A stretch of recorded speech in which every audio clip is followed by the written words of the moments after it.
गहरी अंधेरी रात थी। हवा में सन्नाटा घुला हुआ था और दूर कहीं उल्लू की आवाज इस सन्नाटे को और डरावना बना रही थी। राघव, जो अपने दोस्त की शादी से लौट रहा था, एक छोटे से सुनसान रेलवे स्टेशन पर ट्रेन का इंतजार कर रहा था। स्टेशन पर सिर्फ एक पीली टिमटिमाती लाइट जल रही थी, जो हवा के झोंकों से हिलती डुलती लग रही थी। राघव ने अपनी घड़ी देखी। रात के 12:30 थे। ट्रेन आने में अभी 20 मिनट थे।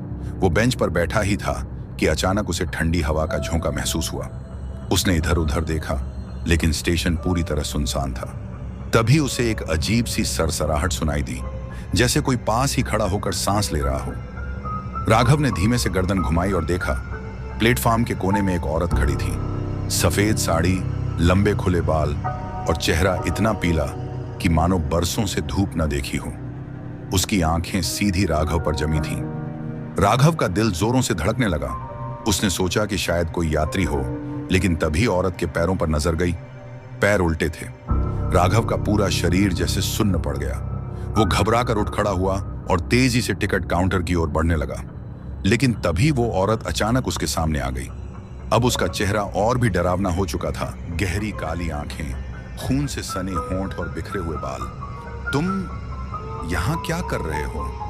औरत ने एक डरावनी गूंजती हुई आवाज में पूछा। राघव की आवाज गले में ही अटक गई। उसने पीछे मुड़कर भागने की कोशिश की, लेकिन उसके पैर काम ही नहीं कर रहे थे।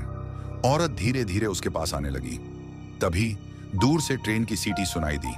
राघव ने पूरी ताकत लगाकर खुद को पीछे खींचा और प्लेटफॉर्म के किनारे की ओर भागा। ट्रेन तेजी से पास आ रही थी।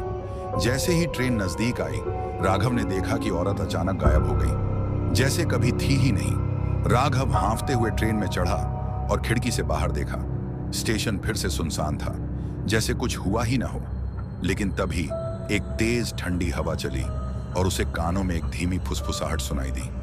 अगली बार बच नहीं पाओगे।